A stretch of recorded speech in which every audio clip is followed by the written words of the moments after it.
Assalamualaikum warahmatullahi wabarakatuh. Waalaikumsalam.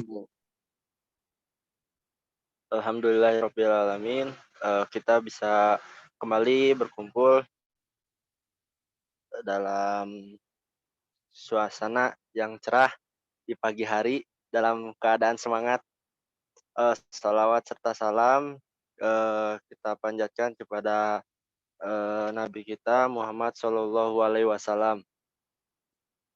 Tak lupa kepada para sahabat, kepada para keluarga, para sahabat, hingga kita selaku umatnya.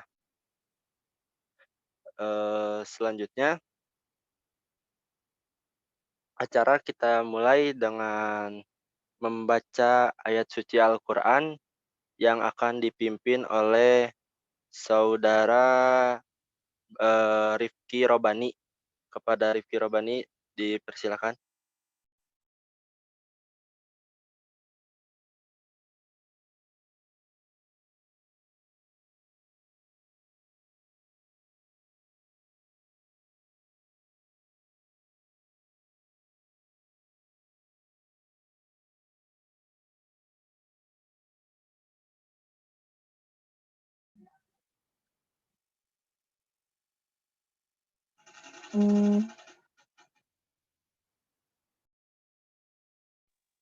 Oh iya, karena Bang Babannya sedang diberi nikmat oleh Allah berupa sakit, maka ngaji akan dipimpin oleh Teteh Tia. Bangga Teh Tia. Terima kasih moderator. A'udzu billahi minasyaitonir rajim. Bismillahirrahmanirrahim. Innallaha ya'murukum an tu'addul amanata ila ahliha wa idza hakamtum bainan nasi an tahkumu bil adl. Innallaha ni'ma ya'izukum bih. Innallaha kana sami'an basira. Ya ayyuhalladzina amanu athi'ullaha wa athi'ur rasula wa ulil amri minkum. فَإِنْ تَنَازَعْتُمْ فِي شَيْءٍ فَرُدُّوهُ إِلَى اللَّهِ وَالرَّسُولِ إِنْ كُنْتُمْ تُؤْمِنُونَ بِاللَّهِ وَالْيَوْمِ الْآخِرِ ذَلِكَ خَيْرٌ وَأَحْسَنُ تَأْوِيلًا. صَدَقَ اللَّهُ الْعَظِيمُ.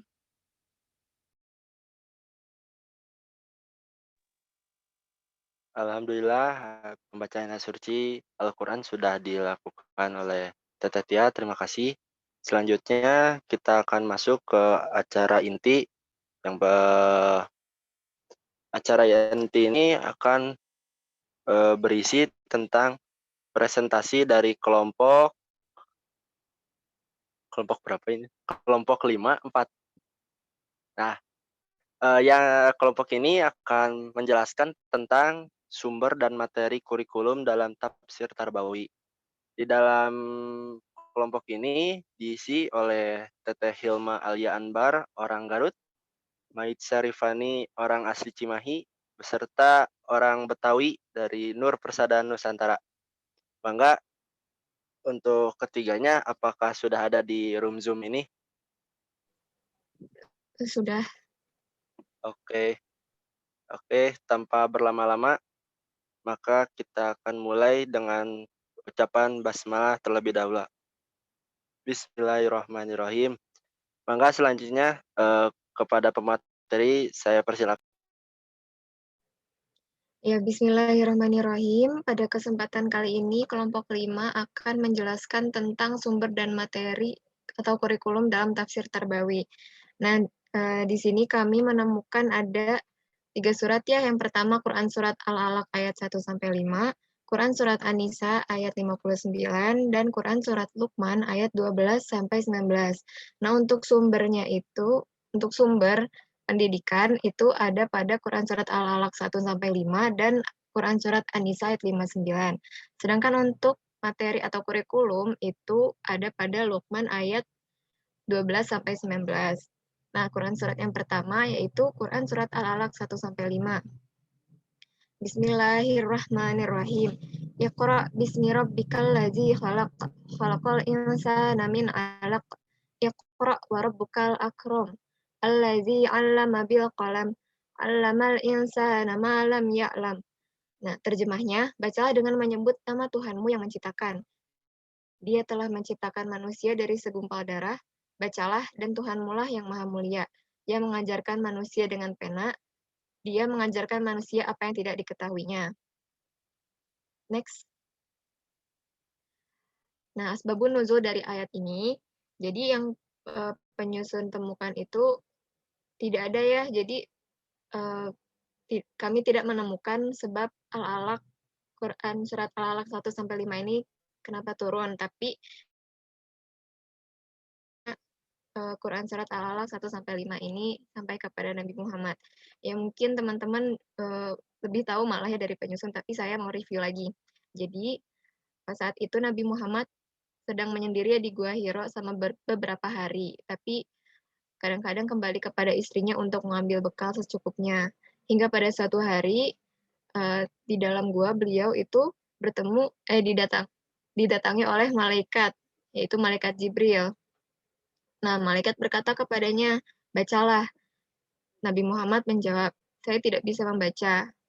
Nah, perawi mengatakan bahwa malaikat itu memegang Nabi Muhammad dan menekan-nekannya sehingga Nabi kepayahan. Setelah itu dilepas.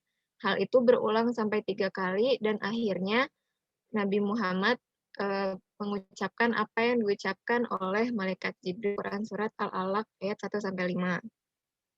Next.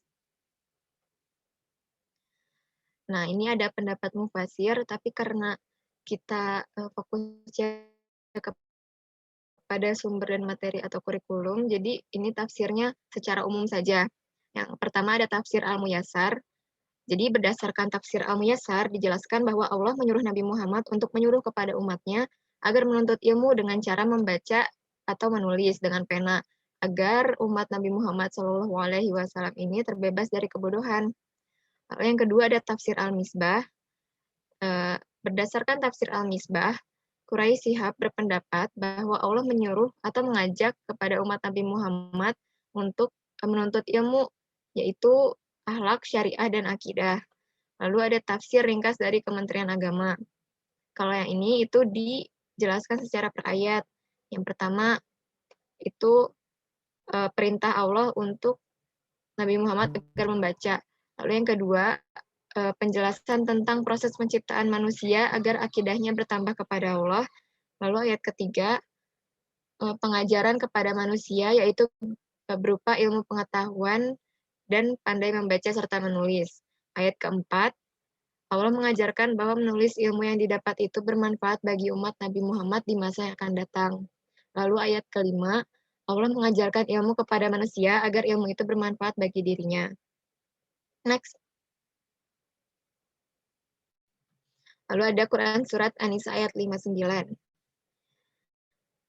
Ya ayyuhallazina amanu ati'ullaha wa ati'ur rasula wa ulil amri minkum fa in tanaza'tum fi syai'in farudduhu ilallahi war rasuli in kuntum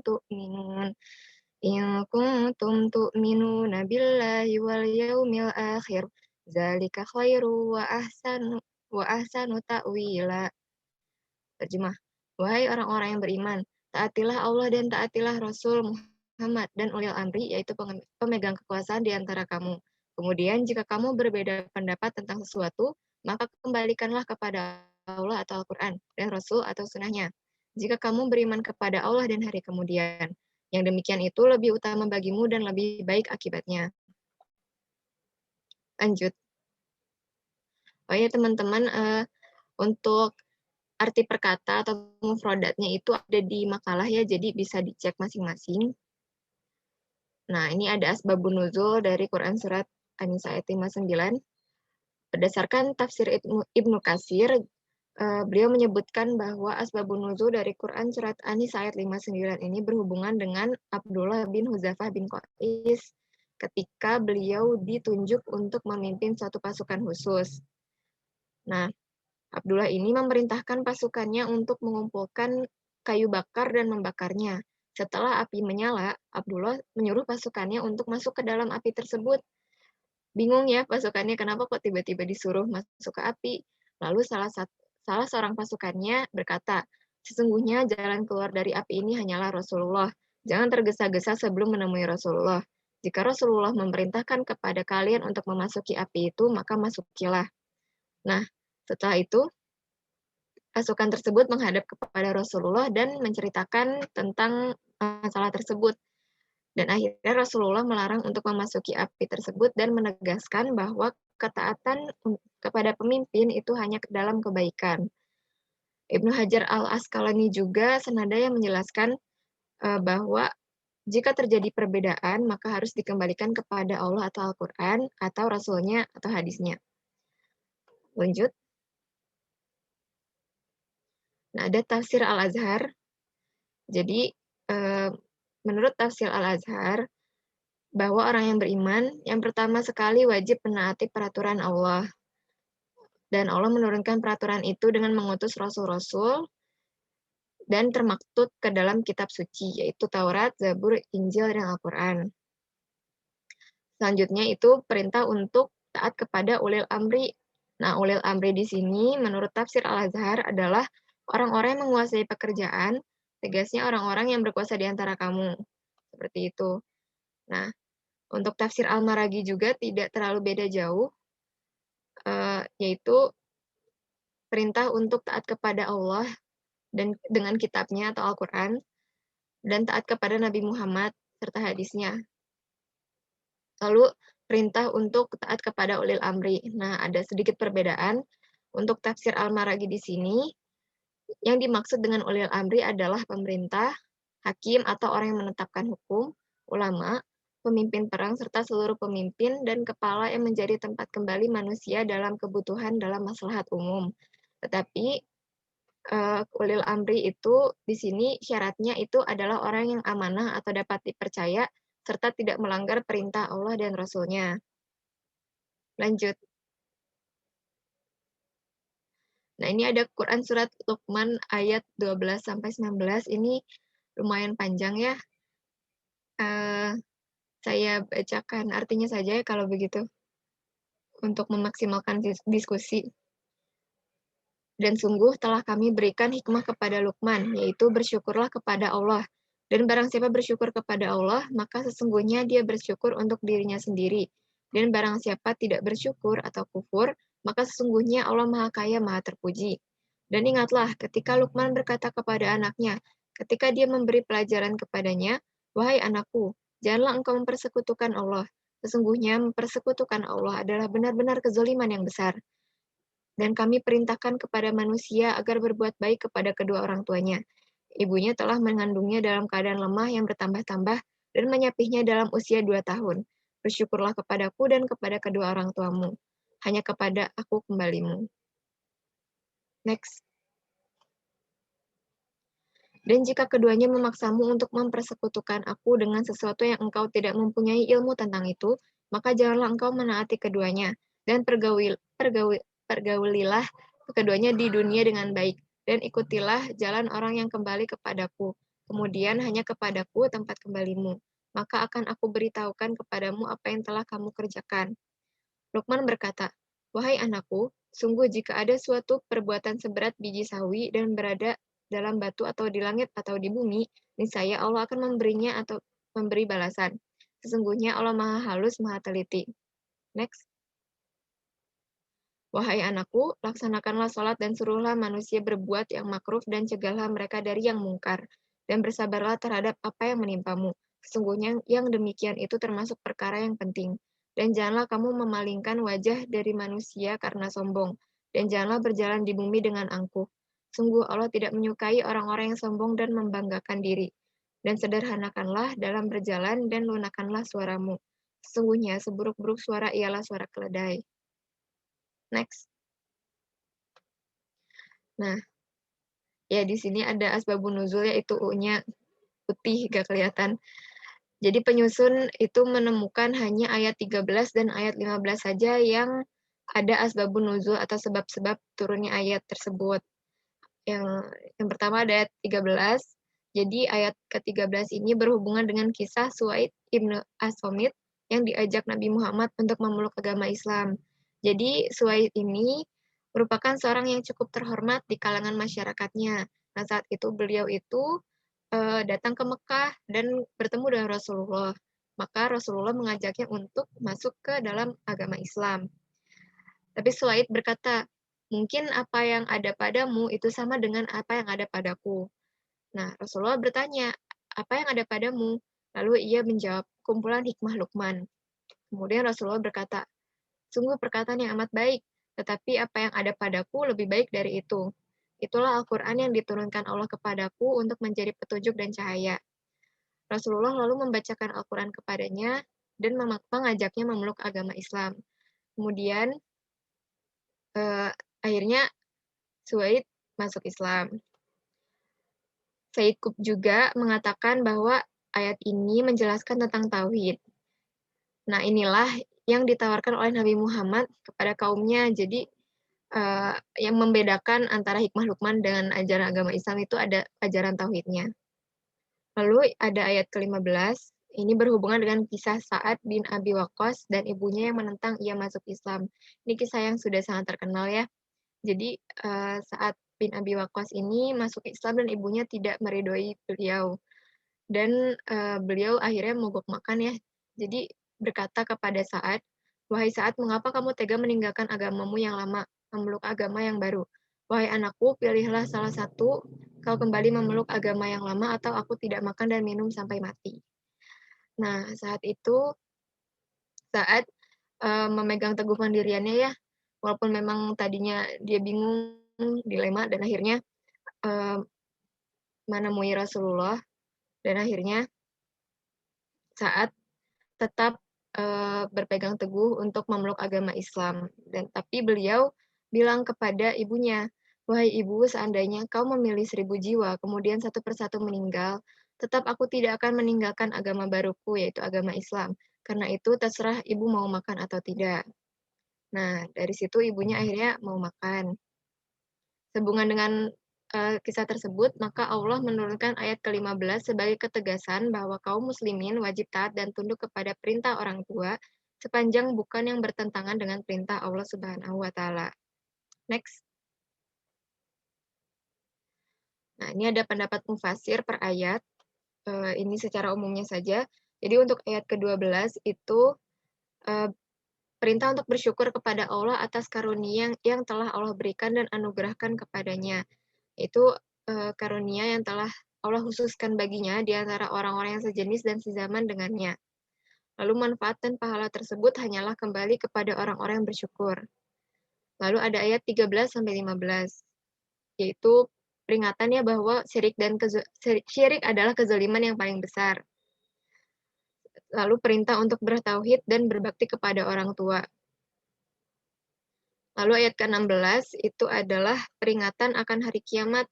Jadi Allah meletakkan timbangan-timbangan keadilan dan Allah akan memberi balasan atas segala perbuatan yang telah kita perbuat di dunia.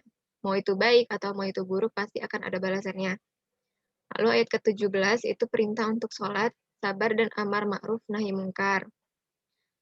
Nah, ada ayat 18 dan 19 ini adalah ada bersosialisasi dengan manusia. Nah, ayat 18 ini itu lebih kepada bersikap lemah lembut, berwajah ceria ketika bertemu, bergaul, dan berkomunikasi dengan manusia. Sedangkan ayat 19 itu lebih kepada cara kita berkomunikasi, berbicara dengan manusia lain. Jadi kita itu tidak boleh mengeraskan suara terhadap hal yang tidak ada faedahnya atau tidak ada manfaatnya.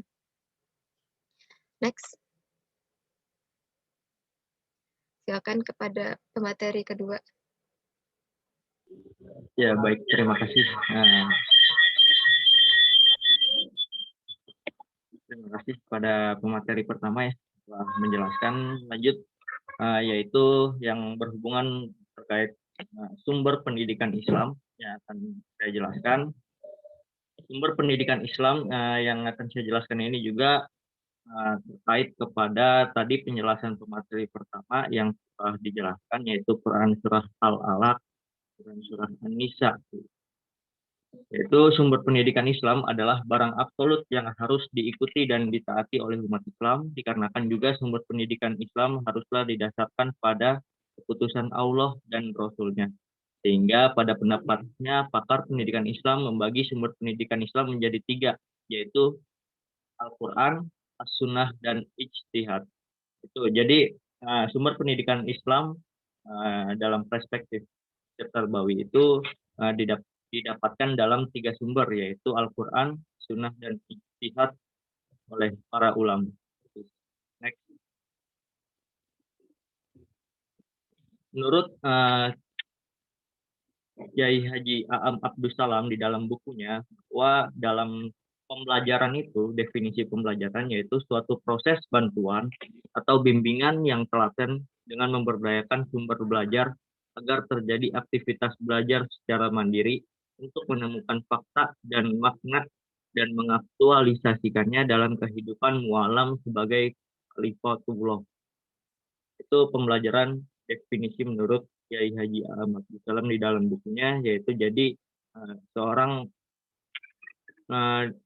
dalam melakukan pembelajaran itu pastinya harus dengan sumber belajar yang ketiga tadi, dan juga cara mandiri dan juga untuk menemukan fakta dan makna dalam mengaktualisasikannya ya di dalam kehidupan sehari-hari sebagai khalifatullah di bumi.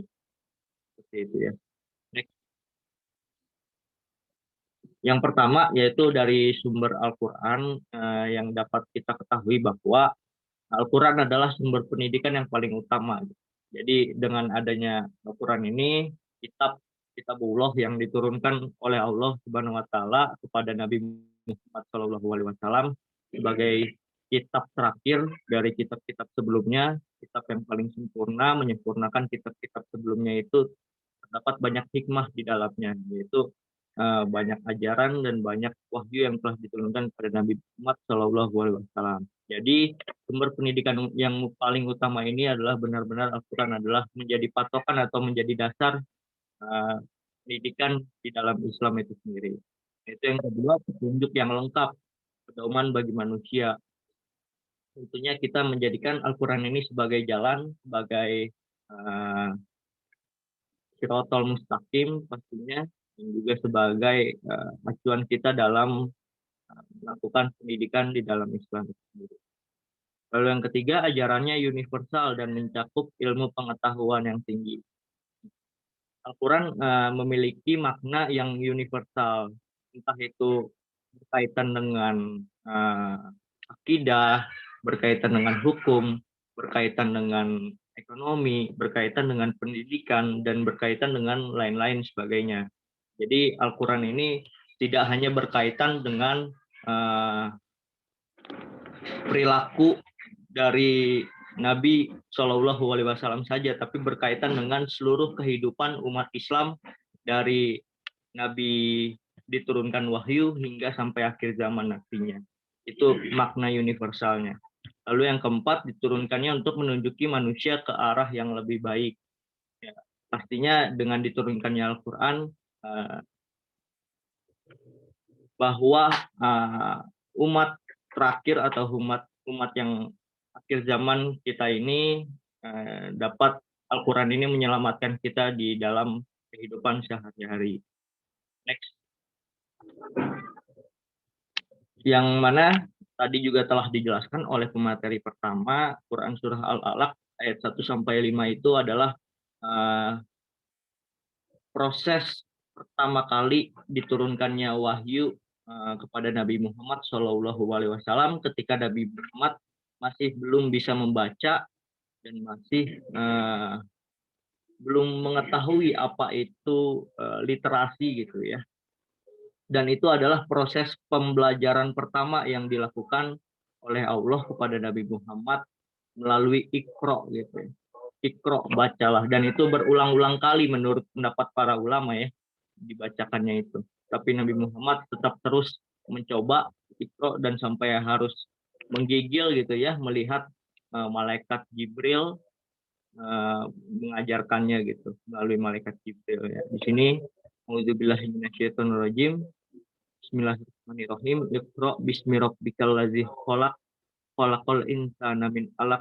Iqra wa rabbukal akram allazi 'allamal bil qalam 'allamal insana ma lam ya'lam. Bacalah dengan menyebut nama Tuhanmu yang menciptakan. Dia telah menciptakan manusia dari segumpal darah. Bacalah dan Tuhanmu lah yang maha mulia yang mengajar manusia dengan pena. Dia mengajarkan manusia apa yang tidak diketahuinya. Tadi telah dijelaskan oleh pemateri 1 bahwa Quran Surah Al-Alaq ayat 1-5 ini diturunkan untuk menekankan bahwa baca dan mencari suatu ilmu itu adalah suatu perkara yang paling utama di dalam pendidikan. Oke, next.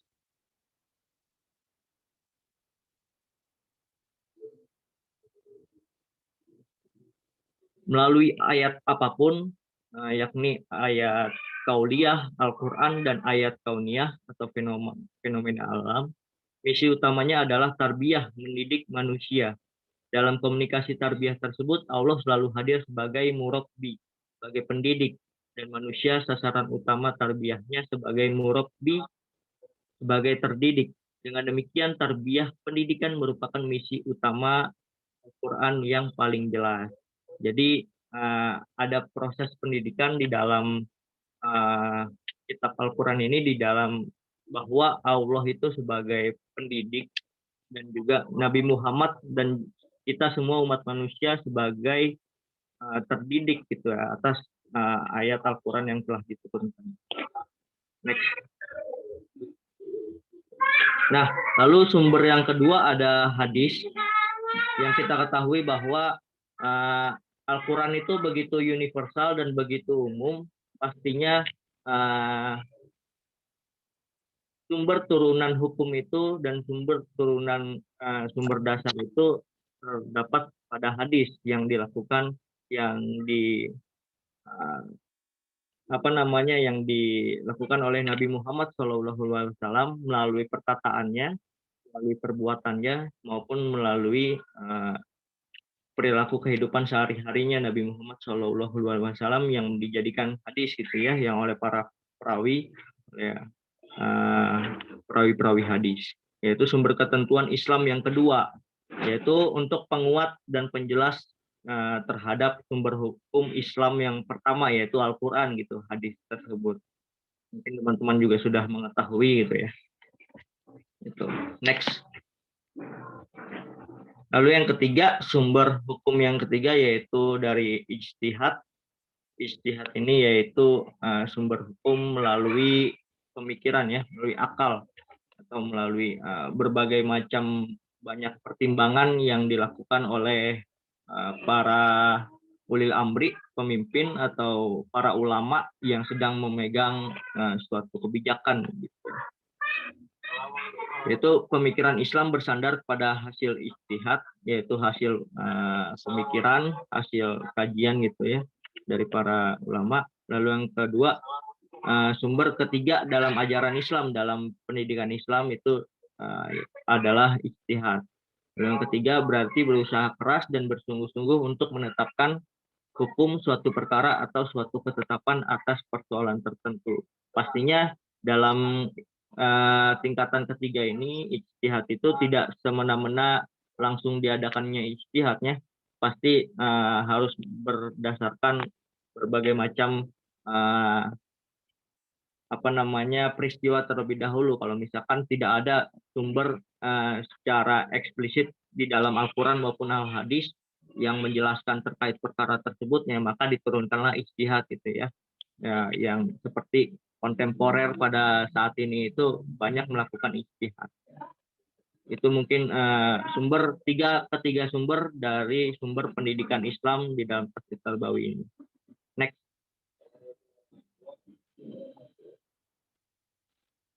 Mungkin bisa dilanjutkan oleh pemateri selanjutnya. Ya, baik, terima kasih. Selanjutnya, tadi kan udah dibahas tentang sumber pendidikan Islam. Selanjutnya kita masuk ke materi atau kurikulum pendidikan Islam ya. Nah,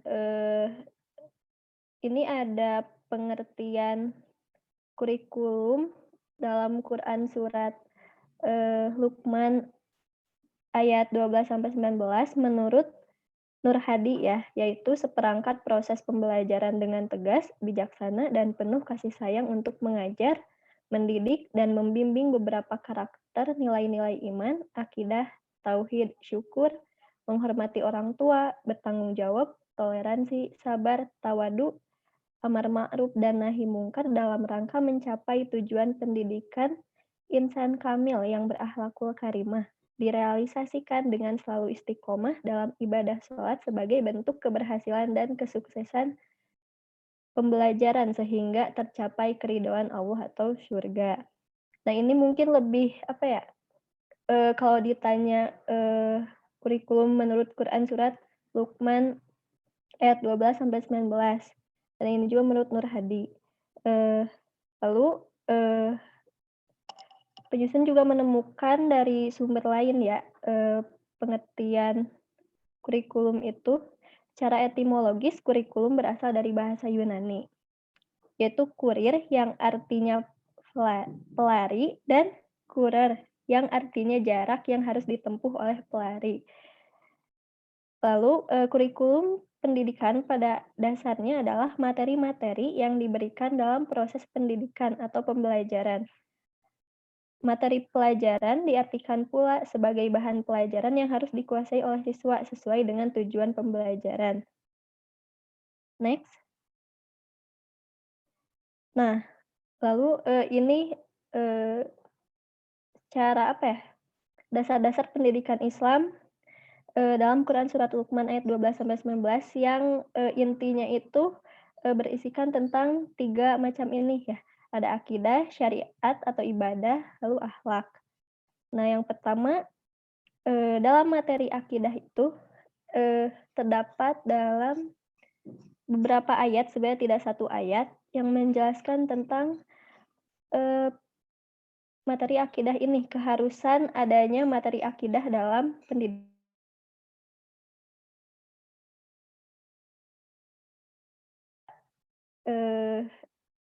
Sudah secara inti ya, sudah secara singkat dijelaskan oleh pemateri sebelumnya. Pada ayat 13 itu ada ini yang artinya, hai anakku, janganlah kamu menyekutukan Allah karena menyekutukan Allah adalah kezaliman yang besar. Nah, di sini itu udah jelas ya pada ayat 13 ini bahwa Luqman sendiri melarang, mengajarkan anak-anaknya melarang untuk menyekutukan Allah gitu. Dan di sini juga udah dijelaskan gitu kalau menyekutukan Allah itu kezaliman yang besar. Jadi memang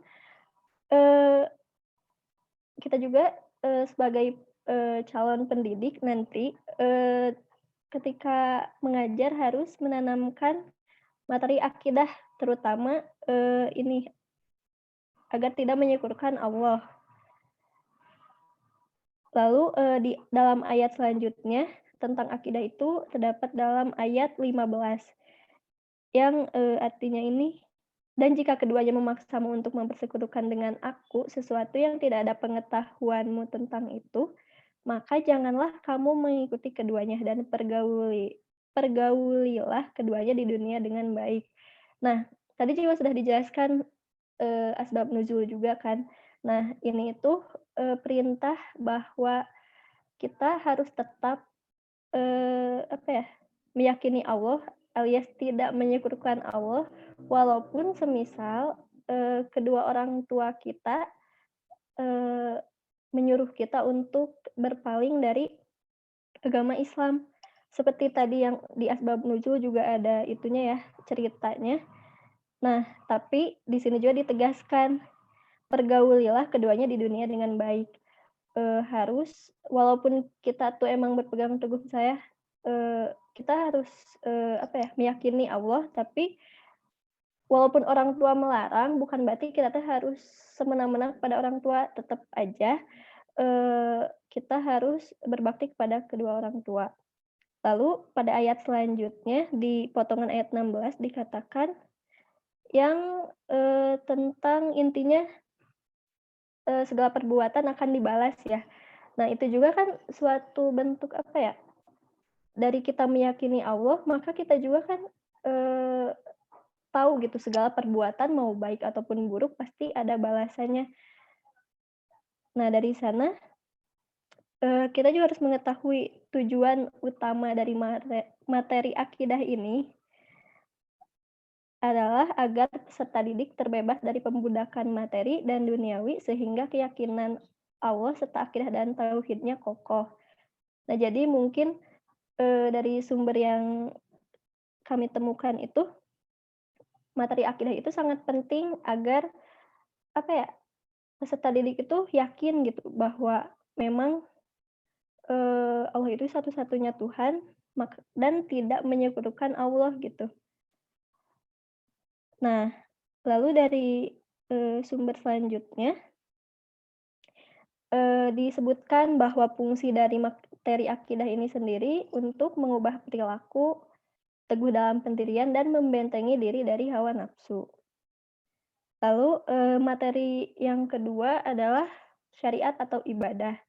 Mungkin kalau di surat Luqman ayat 17 itu dijelaskan, disebutkan ya, yang artinya, "Hai anakku, dirikanlah sholat dan suruhlah manusia mengerjakan yang baik dan cegahlah mereka dari perbuatan yang mungkar." Dan selanjutnya. Nah, udah jelas dirikanlah sholat. Dari sana, sebenarnya di ayat 17 ini lebih kayak pentingnya mengajarkan tentang ibadah ya. Jadi memang materi selanjutnya itu tentang ibadah, itu penting. Lalu selanjutnya ada materi akhlak. Nah, materi akhlak ini lebih jelasnya dijelaskan dalam ayat 18 dan 19. Tadi udah ya, kalau sebenarnya dari pengertian, dari terjemahan ayatnya aja sudah jelas sebenarnya apa saja akhlak yang disebutkan dalam Quran surat Luqman. Namun saya sebutkan lagi, ada ketika akhlaknya itu, beberapa akhlak yang disebutkan itu seperti sederhana dalam berjalan, melunakkan suara ketika berbicara, menghindari sikap sombong dan takabur, serta tidak memalingkan muka terhadap orang lain. Adapun tujuan dari materi akhlak ini untuk menciptakan kebahagiaan hidup di dunia dan di akhirat. Tadi juga sudah dijelaskan ya secara intinya oleh pemateri sebelumnya. Ayat terakhir atau ayat 18 sampai 19 itu seperti kayak ilmu untuk bersosialisasi gitu dalam bersosialisasi ke manusia ya. Dan memang ini juga kan penting gitu dalam kehidupan kita memiliki akhlak yang baik. Jadi sebenarnya dalam Quran surat Luqman ini lebih kepada penyusun tidak menemukan secara jelas tentang materi-materi apa saja yang harus dipelajari dalam pendidikan Islam itu. Namun menemukan bahwa dalam Quran surat Luqman ini dasar-dasar materi atau pendidikan Islam ya harus mengacu kepada 3 ini, akidah, ibadah, dan akhlak. Mungkin seperti itu materi yang pemateri sampaikan. Ya. Saya kembalikan kepada moderator.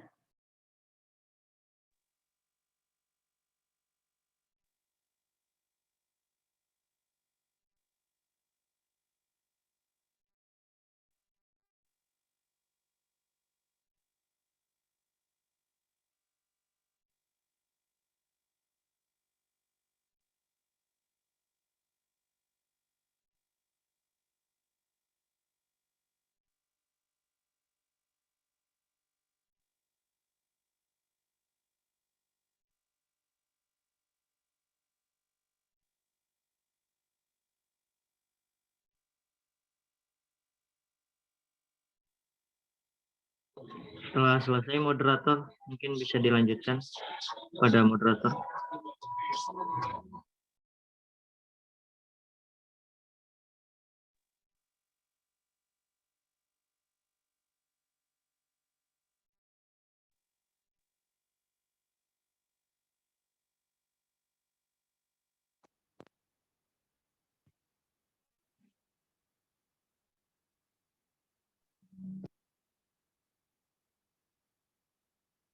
Suaraku ada?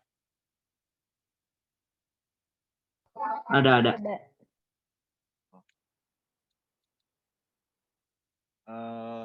Bangga kepada para penanya kepada para audiens yang ingin bertanya, silakan dihidupkan mikrofonnya.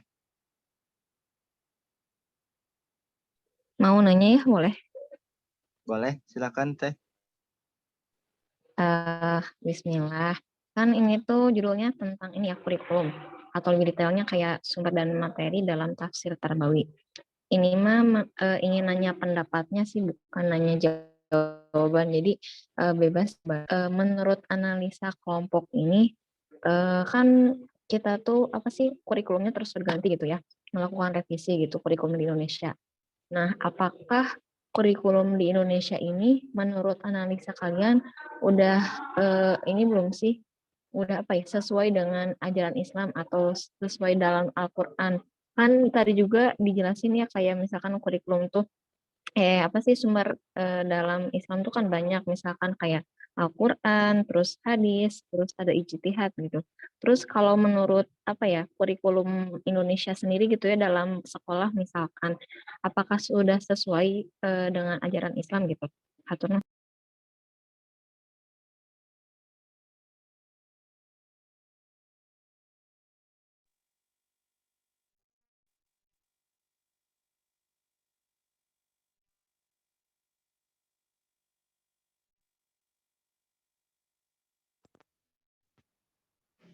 Terima kasih kepada Teh Destia.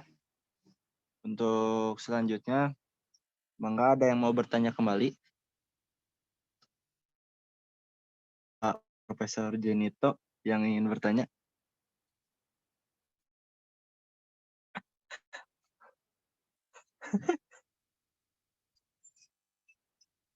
Bung Riki, silakan mau bertanya.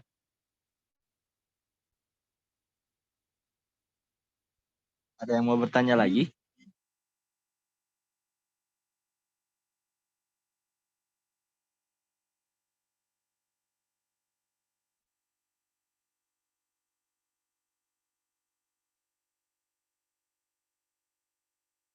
Kalau nggak ada, mangga dijawab dulu untuk pemateri untuk pertanyaan ke-1 sambil menunggu pertanyaan selanjutnya. Mangga, Teteh Meta, Teh Ilma, Nur Persada.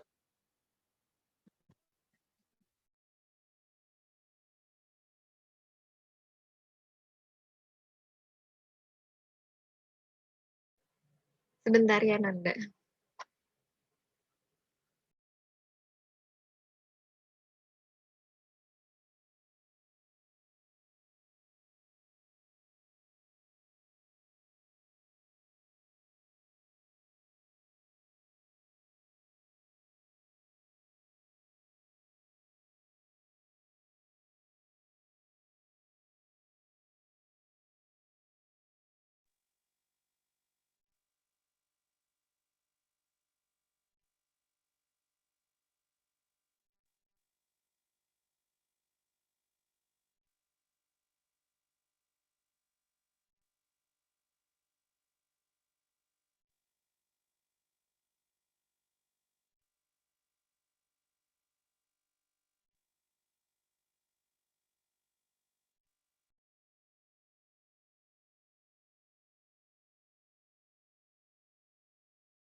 Ya, saya izin menjawab.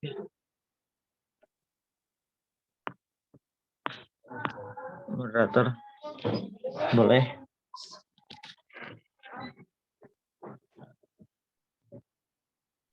Mangga Bang, silakan. Iya, baik. Terima kasih moderator. Ya, terima kasih juga kepada Destia yang telah bertanya ya. Lebih kepada menanya pendapat analisa kelompok kami yang telah menjelaskan terkait sumber dan materi kurikulum pendidikan Islam, bagaimana pendapatnya terhadap sistem pendidikan nasional yang tercantum dalam Undang-Undang Nomor Undang-Undang Sistem Sisdiknas tahun 2003 ya, yang mana telah kita ketahui. Mungkin saya bisa bacakan dulu. Bentar.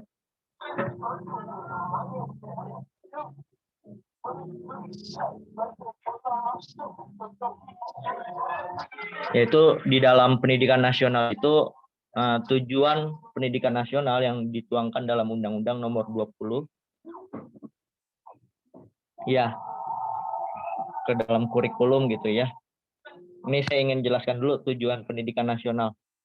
Tujuan pendidikan nasional itu yaitu bahwa bertujuan untuk mengembangkan potensi peserta didik agar menjadi manusia yang beriman dan bertakwa kepada Tuhan Yang Maha Esa, memiliki akhlak mulia, sehat jasmani dan rohani, berilmu, cakap, kreatif, mandiri, dan menjadi warga negara yang demokratis serta bertanggung jawab. Jadi sudah seharusnya pendidikan Islam itu harus di Indonesia khususnya itu bersandarkan kepada sumber di dalam sumber Al-Quran, sumber hadis, ijtihad, maupun di dalam ini ya Sisdiknas ini juga tujuan di dalam pendidikan nasional ini. Yang menurut analisa kami bahwa ketika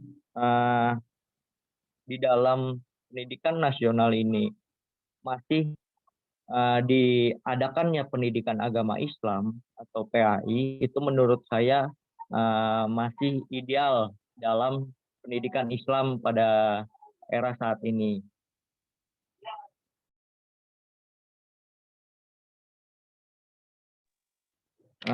Yaitu bahwa jangan sampai kita adanya dikotomi atau pemisahan antara pendidikan pendidikan akhlak dan moral, pendidikan agama Islam dengan pendidikan ilmu-ilmu umum lainnya yang tidak tertuang di dalam karena kan memang tujuan pendidikan nasional ini juga sudah jelas, itu dari segala aspek itu masuk, entah itu dari segi moral, segi ketuhanan gitu ya, segi akhlak, akidah, maupun dari segi muamalah, dari segi bersosialisasi dengan yang lainnya gitu. Jadi menurut kelompok kami, kalau misalkan dan menurut saya secara pribadi, ketika pendidikan agama Islam itu masih ada dan masih berdiri di dalam sistem pendidikan nasional pada saat ini, atau masih diajarkan di sekolah-sekolah se-Indonesia ini, itu masih ideal dan masih dikatakan bahwa kita masih merujuk kepada sumber pendidikan Islam yang harus kita jalankan.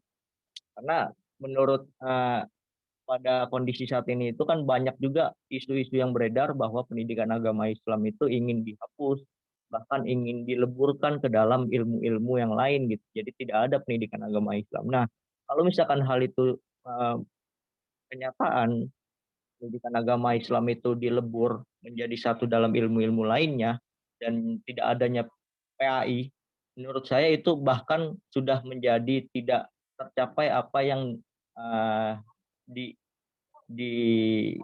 dicantumkan dalam tafsir tarbawi, entah itu dalam Quran, sumber hukum di sumber pendidikan pertama Al-Quran, di As-Sunnah maupun Ijtihad, itu menunjukkan bahwa adanya sekularisasi gitu ya, sekuler gitu, memisahkan antara pendidikan agama dengan pendidikan lainnya. Jadi menurut saya untuk kondisi saat ini itu masih ideal lah di dalam tujuan pendidikan nasional ke dalam tujuan pendidikan Islam yang dicantumkan di dalam Al-Quran, Sunnah maupun Ijtihad, maupun kepada para ulama-ulama mufasir yang telah menafsirkan tujuan pendidikan Islam itu seperti apa. Mungkin tadi yang telah dijelaskan melalui akidah, akhlak maupun moral gitu ya.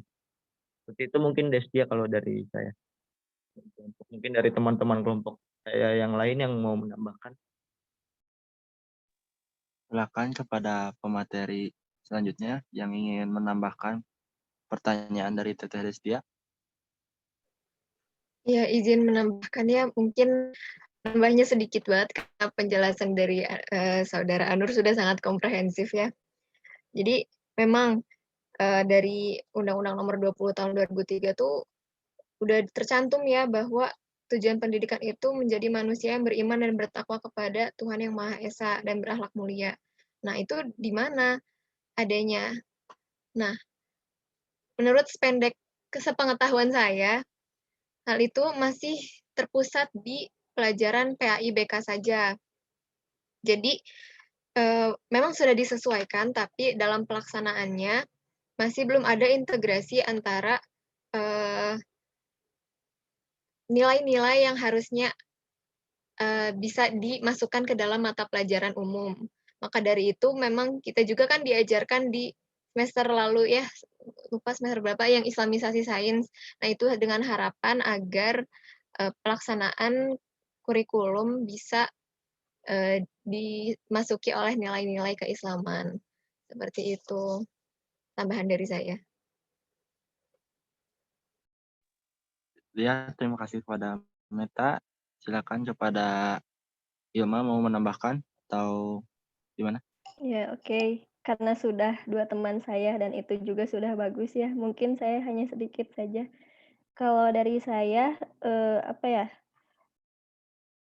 sebenarnya sudah, tapi belum maksimal mungkin ya. Itu saja sih. Oke, terima kasih kepada Teteh Hilma.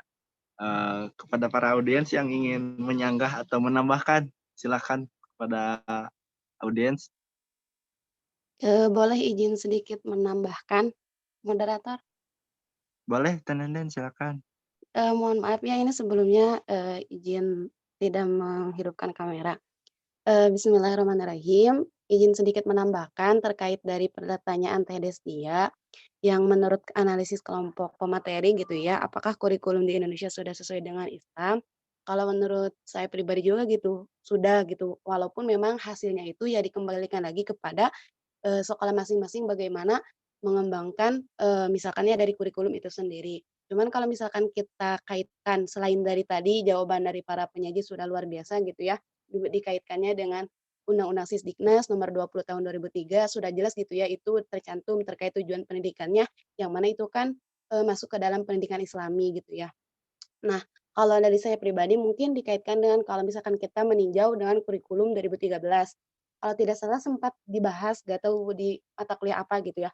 Cuman kan, kalau dikaitkan dengan kurikulum 2013, kita bisa lihat gitu bahwa di dalam kurikulum 2013 itu sendiri sudah tercantum kompetensi inti gitu, yang mana KI itu kan ada 4, ada KI 1 yaitu terkait apa, sikap spiritual, KI 2-nya sikap sosial, KI 3-nya domain kognitif, sama KI 4-nya itu kan terkait afektif. Nah, di mana kan, dalam kurikulum 2013 itu sendiri kenapa gitu ya dari KI 1 sampai KI 4 itu dirancang sedemikian rupa, ya mungkin biar adanya balance gitu, keseimbangan. Sebagaimana, bahwa dalam ajaran Islam juga kan, apa ya, bahwa, para muslim itu tidak hanya, dalam apa ya, tidak hanya bisa meningkatkan kedekatannya dengan Allah Subhanahu wa taala gitu ya, dalam domain spiritualnya saja, tapi juga bagaimana, dalam domain sosialnya, yaitu kalau dikaitkan dengan kurikulum 2013 itu yang KI 2 gitu, bagaimana berinteraksi, berorganisasi dengan individu ataupun dengan suatu kelompok. Begitupun dengan KI 3 bahwa dalam Islam itu kan, bahwa para muslim itu harus menjadi insan yang tidak hanya yang harus juga mempunyai, apa ya, intelektual yang bagus, bahkan sesuai dengan tuntutan zaman sekarang itu, ya harus mempunyai juga skill gitu, keterampilan-keterampilan seperti itu. Mungkin cukup. Terima kasih moderator. Ya, sama-sama kepada Tenenden, terima kasih untuk tambahannya. Selanjutnya, masih ada waktu ya, mangga yang ingin bertanya, masih ada waktu. Ada yang mau bertanya? Oh ya, untuk Teteh Destia, apakah pertanyaannya sudah terjawab atau gimana? Mungkin nanti bisa Ya, ditambah. alhamdulillah. Oh ya, Ya, terima kasih nuhun ya. semuanya. Oke, selanjutnya pada para audiens ada yang ingin bertanya. Saya akan memberikan satu kesempatan untuk bertanya.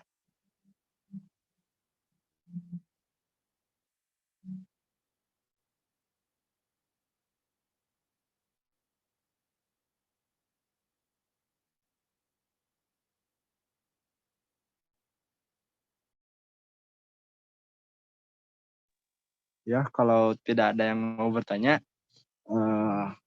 pematerian akan kita cukupkan saja. Alhamdulillah pematerian. Oh, Ricky mau bertanya ya? Ya, saya bacakan ya. Jadi Bung Ricky akan bertanya terkait berita pembelajaran PAI akan dihapuskan dan digabungkan dengan pelajaran PKN. Bagaimana tanggapan kelompok 5? Karena jika sumbernya ada tetapi tidak ada kurikulumnya itu bagaimana? Silakan kepada para pemateri yang ingin menjawab.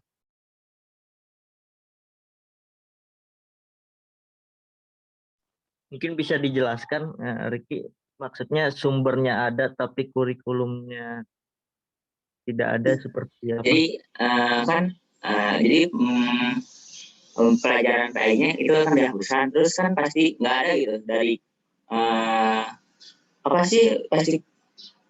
buat kurikulum PAI-nya itu kan nggak ada, terus tapi misalnya kan sumbernya dari 3 tadi itu ada, terus tidak ada buat penyampaian dari sumber tersebut gitu. Bagaimana gitu?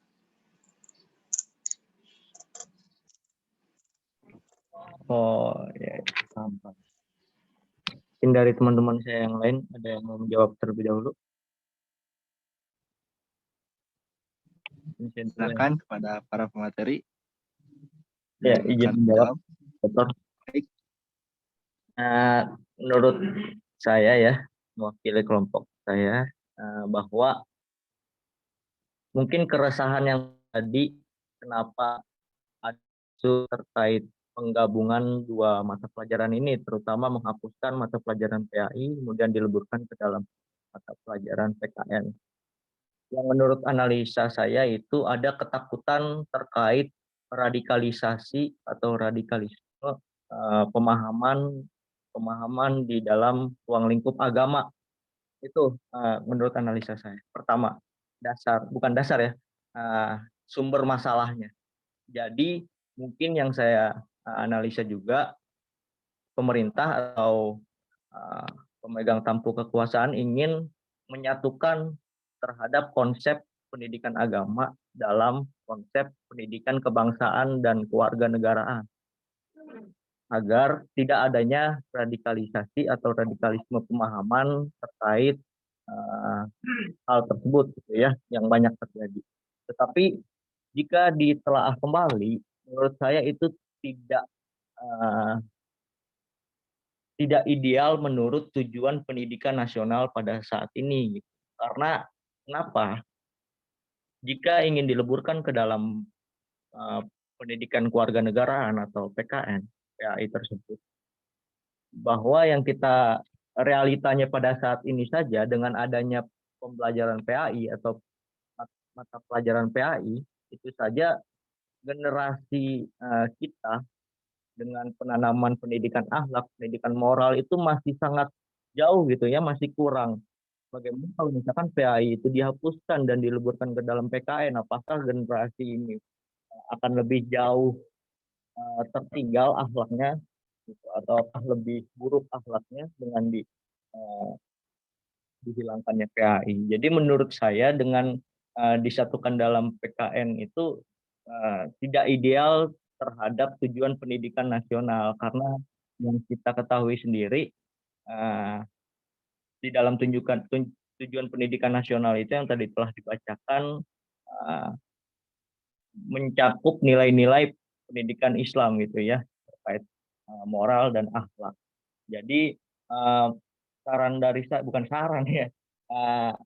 solusi yang lebih tepat mungkin bisa mencari solusi yang lain gitu. Mungkin keresahannya itu adalah adanya radikalisme di dalam pendidikan-pendidikan, tetapi jangan sampai itu hanya ke dalam perubahan mata pelajaran sehingga penghapusan mata pelajaran terus dileburkan dalam PKN. Tapi carilah solusi-solusi yang lain di dalam praktik-praktik sekolah, di dalam praktik-praktik pengajaran, di dalam pendidikan di sekolah-sekolah, entah itu sekolah umum maupun sekolah agama.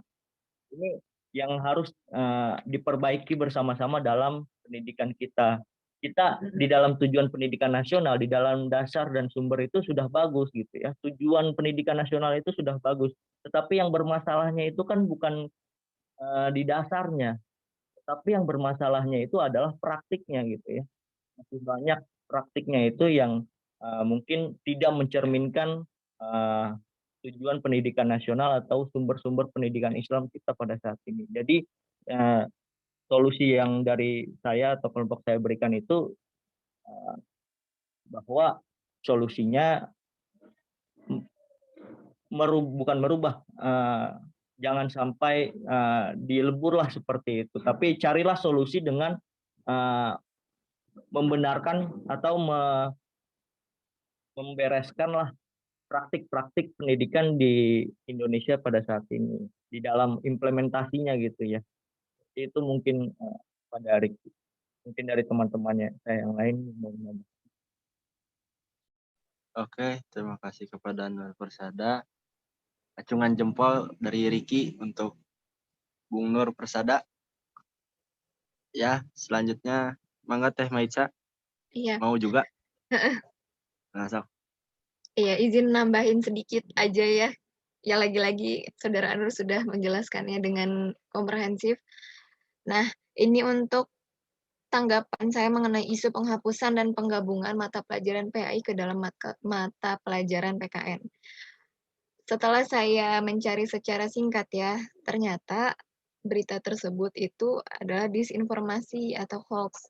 Jadi sudah ditabayunkan gitu ya ke Kemdikbud, beliau menegaskan. Jadi bukan menghapus pelajaran agama, justru bisa dipakai untuk menjadi penguat pelajaran agama. Jadi tidak ada pengulangan antara yang diajarkan dalam pelajaran agama di sekolah dengan yang diajarkan di madrasah diniyah. Jadi pada intinya,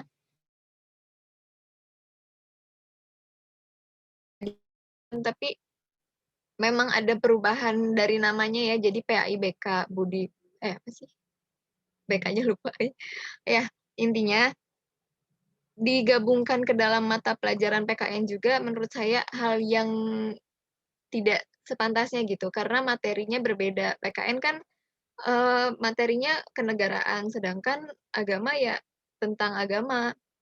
Jadi kalau yang bisa itu hanyalah islamisasi dari mata pelajaran selain pelajaran agama. Dan menurut saya hal yang tidak mungkin juga apabila mata pelajaran PAI dihapuskan, karena dari tujuan pendidikannya saja ada gitu untuk menjadi manusia yang beriman dan bertakwa kepada Tuhan Yang Maha Esa dan berakhlak mulia seperti itu. Dan bagaimana cara murid bisa bagaimana agar pendidikan itu dapat mencapai tujuannya ya dengan pelajaran PAI ini. Jadi tidak mungkin dihapuskan gitu. Sekian tambahan dari saya. Ya, terima kasih kepada Teh Maitza. Saya cukup. Mungkin Teh Hilma ada yang mau menambahkan atau sudah cukup? Dari saya cukup. Oke. Selanjutnya kita tutup aja presentasi kali ini dengan membaca hamdalah bersama-sama. Alhamdulillahirrahmanirrahim.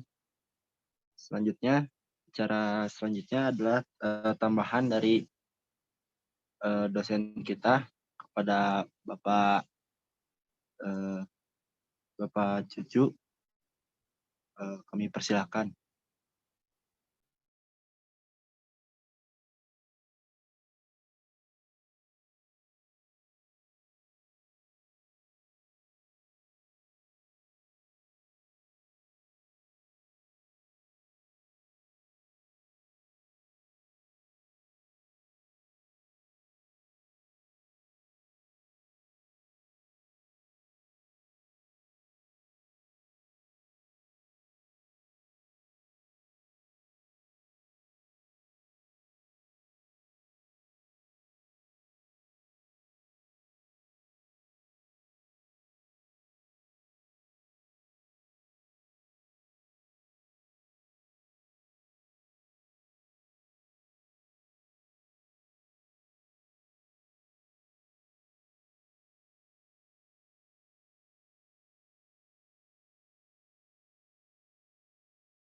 Bismillahirrahmanirrahim. Assalamualaikum warahmatullahi wabarakatuh. Waalaikumsalam Waalaikumsalam warahmatullahi warahmatullahi wabarakatuh. Bismillah, alhamdulillah, salatu wassalamu ala rasulillah, Sayyidina wa maulana Muhammad ibn Abdullah wa ala alihi wa ashabihi wa man tabi'ahudah. Asyhadu an la ilaha illallah wahdahu la syarika lah wa asyhadu anna Muhammadan abduhu wa rasuluhu la nabiyya ba'dah. Allahumma salli wa sallim ala sayyidina Muhammadin al-fatih lima ughliqa wal khatimi lima sabaqa. Nasiril haqqi bil haqq wal hadi ila siratikal mustaqim wa ala alihi wa ashabihi wa miqdarihil azim amma ba'd. Pertama-tama marilah kita panjatkan puji syukur kehadirat Allah Subhanahu wa taala atas limpahan rahmah, hidayah dan karunia-Nya, nikmat-nikmat yang Allah berikan kepada kita semua. Salawat serta salam semoga tetap tercurah limpahkan teruntuk Habibana wa Nabiyana Muhammad sallallahu alaihi wasallam, pada keluarganya, para sahabatnya dan seluruh umatnya, termasuk kita semua hingga akhir zaman. Terima kasih MC, moderator, presenter dan semua teman-teman yang turut aktif pada perkuliahan pada pagi hari ini. Alhamdulillah kita bisa terus berusaha mendekati, memahami ayat-ayat suci Al-Quran dalam rangka pengembangan atau penggalian konsep-konsep pendidikan agama Islam.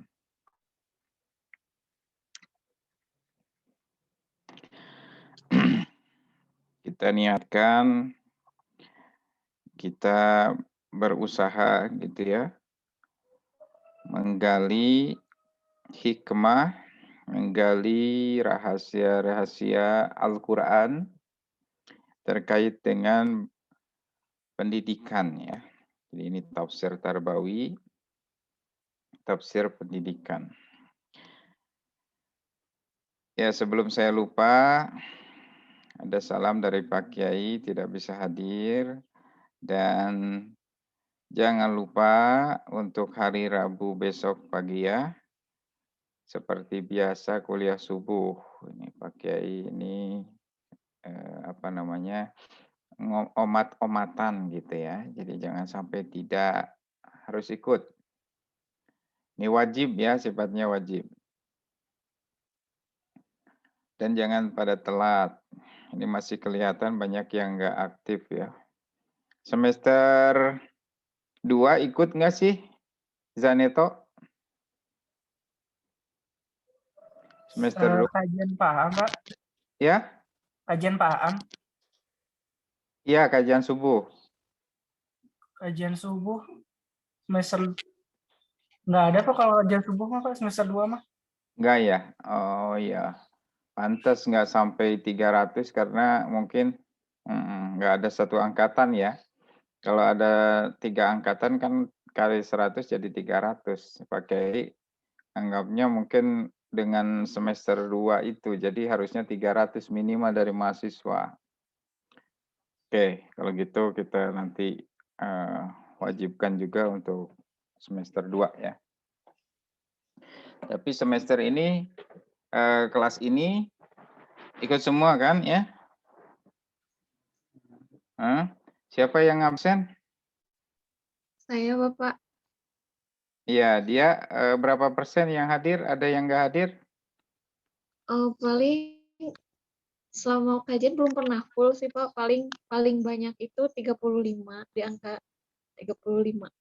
Oh, berarti kan sekitar 35, 40, 44. Ini 44 ini nggak hadir semua berarti ya? Harusnya kan 50 ya? 53? 45 gitu. 45? Semuanya. Ya. Oh, jadi nggak 50 ya? Ada yang keluar emang? Iya, ada yang keluar. Siapa yang keluar? Dari awal-awal semester sih Pak banyak yang. Oh, yang di semester awal ya, semester tengah, di tengah enggak? Iya. Berarti ada sekitar ya 10 orang ya, 10 orangan tidak hadir kuliah subuh. Nah, ini mohon ya untuk diperhatikan. Bisa jadi kalau misalnya lebih dari 3 kali pertemuan ini nggak lulus nih perkuliahan tafsir tarbawinya. Nah, gitu ya. Jadi ini seperti tutorial PAI SPAI statusnya ya, kuliah subuh ini. Jadi kalau tidak hadir atau tidak lulus di kuliah subuh berarti tidak lulus kelas ini. Nah, gitu ya. Tolong diperhatikan. Bentar.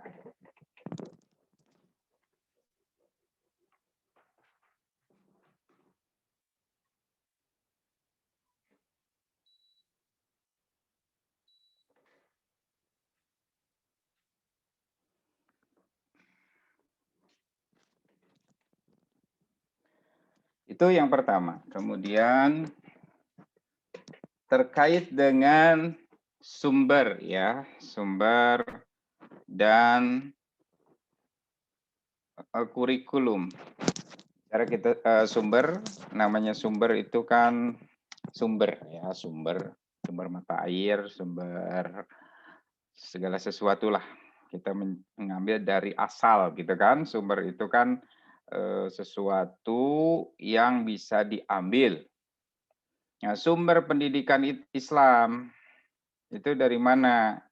Ya kalau kita merujuk kepada Al-Quran, ya sumber ilmu itu, sumber informasi, sumber artinya ya sumber pendidikan itu kan, kalau yang pendidikan itu proses pendidikan itu yang disampaikan ilmu ya, ilmu, knowledge, kemudian skill, keterampilan, termasuk juga value ya. Nah, jadi kalau transfer itu yang ditransfer apa? Transfer of knowledge, transfer of value kan, transfer of ya skill, value gitu ya. Nah, itu kalau dalam Al-Qur'an ya asalnya jadi ini bisa dibagi dua, tapi yang primer adalah Allah Subhanahu wa taala. Coba lihat ya. Misalnya yang mengajari ilmu siapa? Allah. Allah allama Adam al-asma'a siapa? Allah gitu ya. Khalik, yang Khalik itu siapa? Allah. Fatir itu siapa? Allah. Mudabbir itu siapa? Allah.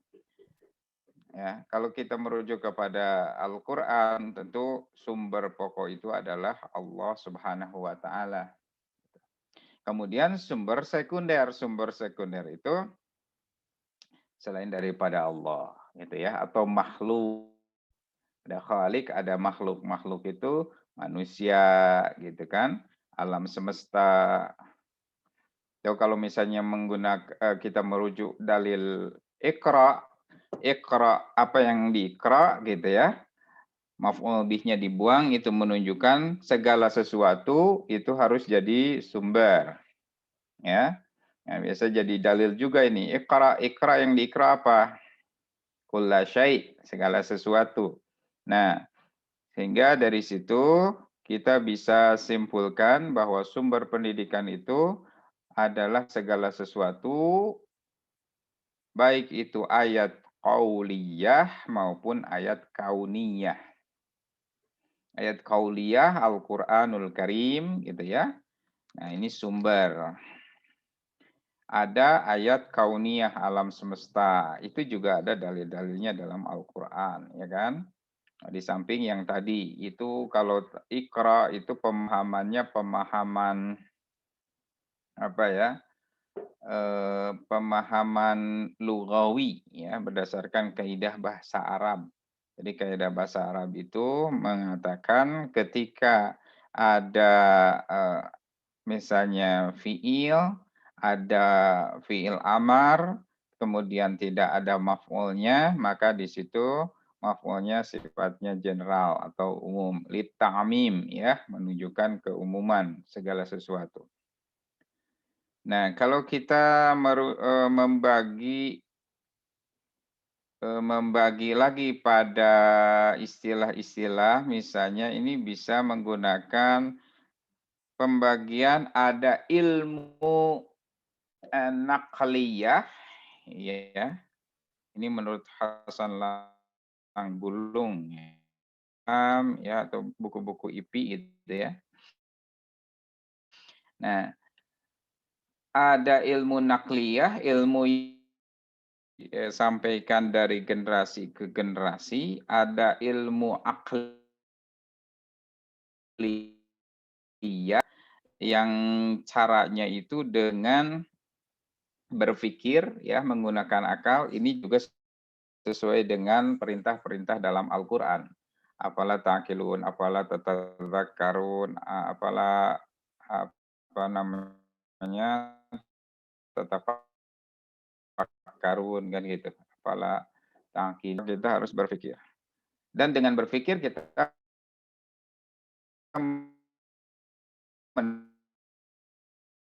mendapatkan murid, diterima oleh murid jadi ilmu. Kemudian ada yang orang berpikir seperti kita lah berpikir, atau para filosof yang berpikir menghasilkan hikmah, menghasilkan ilmu. Nah, gitu ya. Kemudian ada ilmu yang atau ilmu berian atau laduni gitu kan, yang diberikan oleh Allah Subhanahu wa taala kepada orang-orang yang dipilihnya. Nah, ilmu pertama itu adalah ilmu husuli istilahnya ya. Ilmu husuli itu ilmu yang diperoleh, acquired knowledge ya. Jadi pengetahuan yang diraih dengan usaha. Kita harus berusaha gitu kan. Baik itu datang ke kelas, ikut Zoom gitu ya, atau dengan cara berpikir, merenung, tafakkur. Nah, itu ilmu husuli. Yang kedua, yang terakhir, yang ketiga itu istilahnya ilmu huduri. Ilmu hudur, ilmu hadir sendiri, datang sendiri ya. Atau istilah lain ilmu laduni, min ladunka ilma ya. Min ladunka ilma, itu ada ayatnya. Jadi dapat ilmu yang diberikan dari sisi Allah Subhanahu wa taala langsung. Ini terkait dengan sumber ya. Jadi sumber pendidikan Islam itu bisa kita menggunakan beberapa kategori, tapi intinya sih ada dua ya. Pertama ilmu yang langsung dari Allah, ada ilmu yang dari makhluk gitu kan. Makhluk itu kalau misalnya dirinci lagi itu banyak dari manusia. Manusia juga bisa dirinci lagi dari manusia para nabi, ada ini dalam Al-Qur'an ya. Ada konteksnya nabi, ada konteksnya bukan nabi gitu kan. Bukan nabi. Kemudian dari alam semesta. Alam juga jadi rujukan, jadi sumber.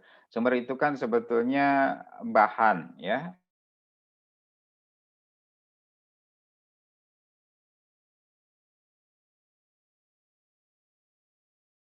Bisa jadi sumber belajar ya. Termasuk juga apa namanya, jadi ilmu ya. Kita mempelajari sejarah pengalaman manusia dulu itu jadi ilmu. Pengalaman manusia dulu ilmu gitu ya. Nah, intinya apapun ya sesuai dengan dalil iqra itu. Jadi kita menggunakan segala macam apapun ya bisa dijadikan alat untuk belajar. Nah, cuman kemudian kita dalam Islam tentu ada hukum, ya kan? Ada hukum-hukum, ada halal, haram, dan lain sebagainya. Nah, ini juga perlu diperhatikan.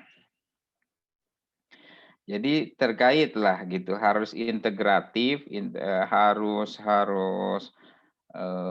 holistik, syumuliyah itu kan, ya, robbaniyah itu termasuk. Jadi pendidikan Islam itu Iqra misalnya ya kan, Bismi rabbikal ladzi khalaq.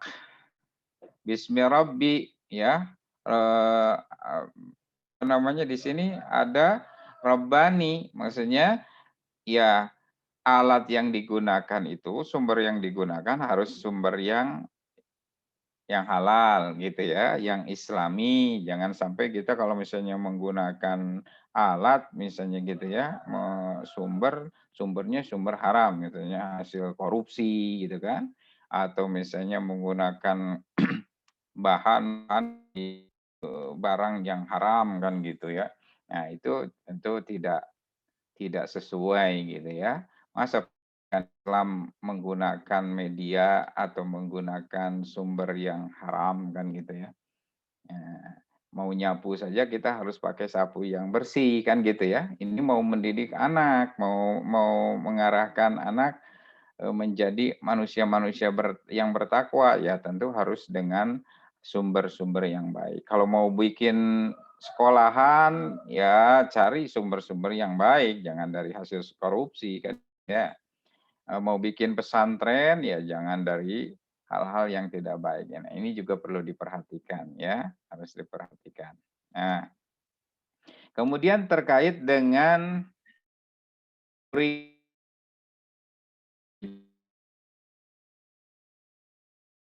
lah ya, jadi materi yang akan kita ajarkan kepada anak didik untuk mencapai tujuan pembelajaran.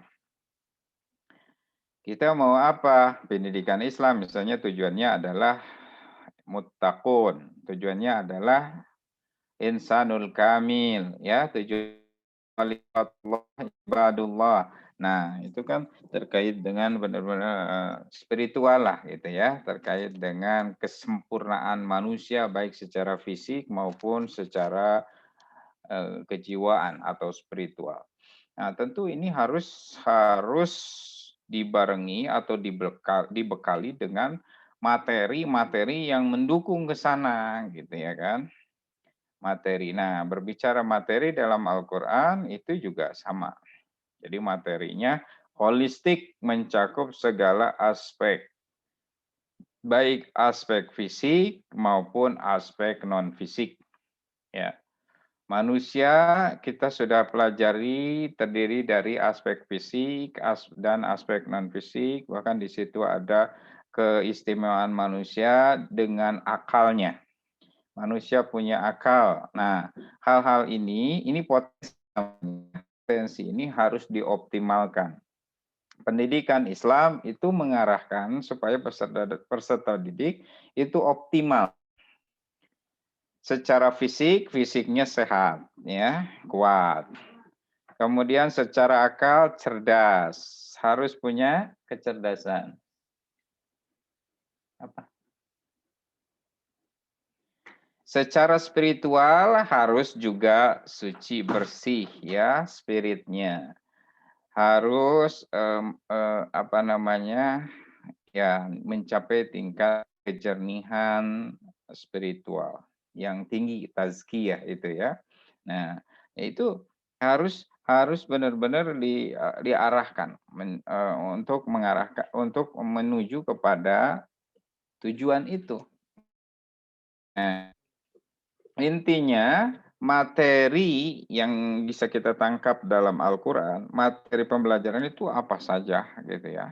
Segala hal yang baik. Kalau kita menggunakan apa namanya dalil Luqman tadi ya, Quran surat Luqman betul. Jadi kalau kita lihat ayatnya pertama menjelaskan tentang akidah, jangan musyrik gitu kan. Kemudian membahas tentang ibadah di situ ya. Ibadah misalnya ya bunayya aqimis salata wa'mur bil ma'ruf wanha 'anil munkar wasbir 'ala ma asabak. Kemudian tentang akidah, tentang akhlak. Jadi mencakup akidah, ibadah, akhlak. La tamshi fil ardi maraha misalnya ya, la tamshi fil ardi maraha innallaha la yuhibbu kulla mukhtalin fakhur waqsid fi masyika waghdud min sautik inna ankaral aswat la sautul hamir. Itu. Nah, tapi ya memang kita jangan hanya mengambilnya dari 1, 2 ayat ya, sepenggal 2 penggal ayat. Memang sumber apa namanya, materi dalam pendidikan Islam ya harus mencakup yang tadi ya, segala aspek kemanusiaan ya, mulai dari fisik, akal dan spiritual ataupun hati, jiwa gitu ya. Nah, kalau mau lebih rinci lagi kita bisa, kalau kita melihat ayat-ayat Al-Qur'an ya kita bisa mendapatkan atau menemukan banyak hal gitu ya terkait dengan materi. Allah mengajarkan allama Adam asma, nama-nama, konsep-konsep misalnya kan, mengajarkan bagaimana mengajarkan cara mengubur ya, Kabil mengubur Habil itu kan itu lebih ke praktek kan gitu ya, mungkin skill gitu ya. Ada tadi akal, kemudian skill, ada yang terkait dengan lebih teknis dalam ibadah, mendekatkan diri kepada Allah Subhanahu wa taala, kaitannya dengan spiritual. Jadi banyak ya ayat kauliyah, ayat kauniyah ini bisa jadi kurikulum atau materi gitu ya. Jadi materi itu sama bisa menggunakan dalil iqra yang tidak ada maf'ul bihnya gitu ya. Jadi apa materi yang harus dipelajari? Ya segala sesuatu harus dipelajari ya. Ayat kauliyah atau ayat kauniyah. Atau kita juga bisa misalnya melihat pendidikan sosial, misalnya pendidikan sosial dengan kata ummah misalnya ya. Kuntum khairu ummatin ukhrijat linnas, kaum misalnya ya. Qaumi liqaumi yatafakkarun. Nah, itu konsep tentang pendidikan sosial, Bani Adam dan seterusnya. Ada kecerdasan akal, afala taqilun, afala tatafakkarun, tatafakkarun, tadabbarun, ya, tafaqqahun. Itu tentang kecerdasan akal. Berarti Islam mengajarkan atau Al-Qur'an mengharuskan kita untuk mempelajari sesuatu itu dengan memanfaatkan sumber daya akal gitu ya. Kemudian materi tentang skill ini bisa dipahami dari ayat-ayat yang berkaitan dengan keahlian para nabi. Misalnya ya, para nabi punya keahlian. Nabi Daud bisa membuat baju besi gitu kan ya. Kemudian Nabi Nuh membuat kapal. Tapi ini hanya simbol-simbol saja, bisa dikembangkan gitu kan. Jangan terbatas pada itu. Nah, nabi punya skill. Nah, itu berarti manusia punya potensi untuk mengembangkan skill dan harus masuk kepada kurikulum gitu ya. Nah, jadi kurikulum itu bisa dilihat dari misalnya Al-Qur'an memberikan contoh tentang hal-hal yang harus dipelajari. Tapi ya memang tidak terbatas pada ayat qauliyah ya.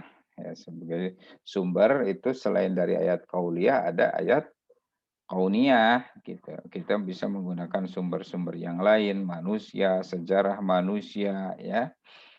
Pengalaman-pengalaman manusia dan lain sebagainya. Oke. Nah, Abu Dinata ini pernah menulis ya dalam bukunya pendidikan dalam perspektif Al-Qur'an kalau nggak salah, hubungan Al-Qur'an dengan kurikulum. Ia menjelaskan hubungan keduanya dapat dilihat dari beberapa hal. Pertama, dari segi isinya. Berbagai masalah yang dibutuhkan oleh umat manusia. Jadi harus menjawabkan pendidikan itu harus solutif ya, harus napak. Kemarin kita bahas salah satu prinsip pendidikan Islam itu harus realistik ya, harus waqi'iyah. Waqi'iyah itu harus napak, harus bisa permasalahan-permasalahan umat. Ya. Ya, jadi harus berkaitan dengan berbagai aspek kehidupan yang dibutuhkan oleh umat nih sekarang. Makanya harus diperhatikan kalau misalnya kita bikin sekolah atau pesantren, kira-kira apa yang dibutuhkan oleh masyarakat sekitar. Ya, misalnya di pantai misalnya, kita harus memberikan kurikulum atau materi kepada anak yang mungkin anak bisa mengembangkan potensi kelautan. Atau di gunung bagaimana ya, hutan gitu. Nah, itu harus ini. Ya biasanya SMK ini lebih fokus ke arah itu ya, karena memang kejuruannya biasanya disesuaikan dengan potensi lingkungan. Nah, kemudian yang kedua dari aspek sifat dan karakternya berkaitan dengan keadaan masyarakat. Ya.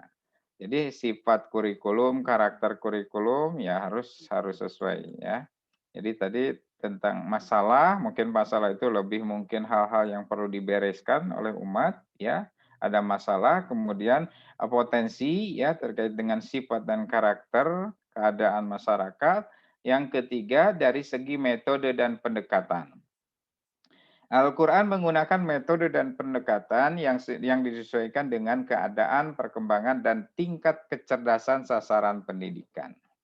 Jadi Al-Quran itu sangat sangat memperhatikan metode untuk orang seperti ini gimana ya, pendekatan yang tepat untuk kondisi seperti ini apa. Nah, itu ya. Nah, ini kita bisa gali dari ayat-ayat suci Al-Quran. Kemudian kemudian keempat, dari segi tujuannya, kurikulum yang terdapat dalam Al-Quran berkaitan dengan hal-hal yang pertama, petunjuk akidah. Ya, kemarin tadi ya sudah dijelaskan. Jadi ini terkait dengan akidah, memang ini yang pertama dan utama dalam Islam itu. Harus jadi materi pertama yang tidak boleh dilewatkan gitu ya. Tunjuk akidah. Akidah yang benar ya, keimanan yang benar, keimanan tauhid kepada Allah Subhanahu wa taala, jangan sampai kita musyrik kepada Allah atau menyekutukan Allah. Yang kedua, petunjuk mengenai syariah atau hukum, ya, ibadah gitu ya. Yang ketiga tentang akhlak. Nah, ini memang harus masuk ya dalam kurikulum. Nah, mungkin syariah di sini atau hukum harus dikembangkan. Intinya ya sesuai dengan yang tadi, ya, kebutuhan masyarakat, karakter dan keadaan masyarakat, ya, situasi kondisinya. Yang ketiga dari sisi metode dan pendekatannya harus sesuai, harus bagus. Kalau misalnya merujuk kepada ud'u ila sabili rabbika itu harus bil hikmah wal mau'izatil hasanah wajadilhum billati hiya ahsan, itu bisa dikembangkan dengan yang lain ya. Nah, kemudian dari sisi tujuannya untuk apa pendidikan Islam itu ya, mencetak tadi at-taqwa ya, mencetak ibadullah, khalifatullah, insan kami, maka di sini harus mencakup aspek akidah, aspek ibadah, aspek akhlak. Itu ya. Memang dalam buku-buku tafsir Tarbawi itu juga tidak mendalam sih sebenarnya. Belum ada yang secara mendalam menggali tentang sumber dan kurikulum ini ya. Tapi ya kalau dikumpulkan, saya coba mengumpulkan gitu ya, meneliti apa yang dikumpulkan atau yang ditulis dalam buku-buku tafsir Tarbawi ya cukup banyak atau adalah paling tidak gitu ya. Jadi materi materi misalnya ya terkait dengan tauhid, terkait dengan berbakti kepada orang tua, akhlak ya. Ya, kalau Muhammad Anis misalnya mengatakan materi pokok pendidikan adalah Al-Qur'an dan Sunnah gitu ya. Jadi pokoknya Al-Qur'an dan Sunnah harus diajarkan kan gitu. Mungkin ini terkait dengan disiplin ilmu ataupun materi ya. Kalau misalnya kita belajar Islam itu kan ada Quran, hadis ya kan. Ada sejarah, ada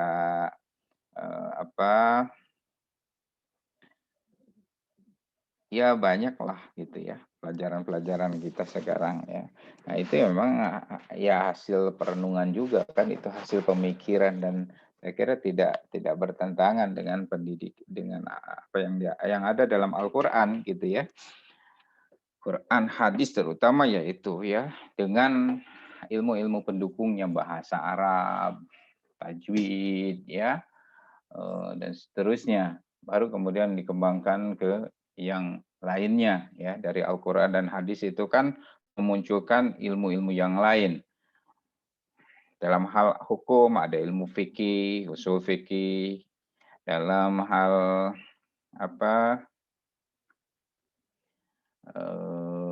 sejarah mungkin ya, akhlak, sejarah Islam kan gitu ya. Ada akhlak, ada tasawuf, ada dan seterusnya ya.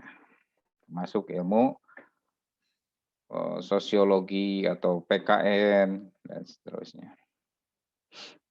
Tapi yang memang tidak boleh dilewatkan dalam pendidikan Islam itu ya aspek tazkiyatun nafsinya gitu ya. Kayak kadang-kadang ini dilewatkan karena sifatnya pendidikan sekarang itu lebih cenderung pada transfer of knowledge, padahal pendidikan Islam itu lebih daripada itu. Kecerdasan akal atau isi ilmu pengetahuan, wawasan dan sebagainya yaitu nomor 2 lah. Yang pertama soleh dulu orangnya ya, cerdasan emosionalnya seimbang ataupun bagus gitu kan. Nah itu. Jadi kalau yang ilmu-ilmu lain terkait dengan wawasan itu ya bisa ditambah, bisa dicari sendiri sebenarnya gitu ya. Oke. Dan ya yang terutama yang paling yang menjadi sumber dari tazkiyatun nafsi ya tauhidullah, akhlak kepada Allah yang baik gitu ya. Keimanan yang tinggi kepada Allah. Nah itu dari situ ya akhirnya manusia bisa mencapai tingkat-tingkat kesempurnaannya gitu ya. Nah, saya kira itu ya kalau kita kaji Al-Qur'an memang tidak instan ya mempelajari Al-Qur'an itu untuk merumuskan satu konsep atau ilmu, dalam hal ini ilmu pendidikan tidak instan, tidak satu ayat atau satu surat selesai, enggak. Jadi harus lama prosesnya ngumpulin ayat ya. Terus gitu ya, dikaji, digali, ya sedikit-sedikit, ya lama-lama jadi juga, ya, jadi bukit gitu ya. Dikaji dengan pendekatan-pendekatan, dengan akar kata, tarbiyah, taklim, atau bahkan dengan kata-kata yang memiliki makna yang merujuk kepada konsep pendidikan gitu ya. Jadi bisa dengan kata kunci yang jelas, yang tertulis gitu, misalnya tarbiyah, taklim, tazkiyah, bisa juga dengan kata-kata yang semakna. Jadi bukan cuma semantik gitu ya kajiannya, tapi kajiannya maknawi juga. Yang penting tujuannya kan pendidikan, mengarahkan kepada kebaikan supaya anak peserta didik menjadi peserta didik yang yang baik sesuai dengan tujuan pendidikan tadi. Saya kira itu ya. Mudah-mudahan bisa dipahami. Ya, memang kita mutar-mutar ke sana kemari, ya silahkan disimpulkan sendiri gitu ya.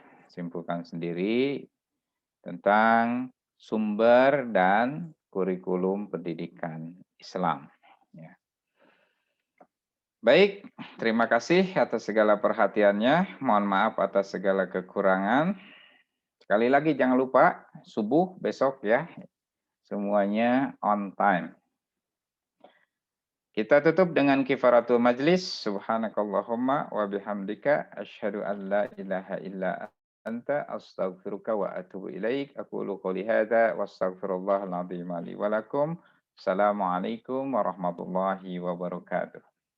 Waalaikumsalam Waalaikumsalam warahmatullahi wabarakatuh. Halo, Bapak. Matur nuwun, makasih banyak Bapak.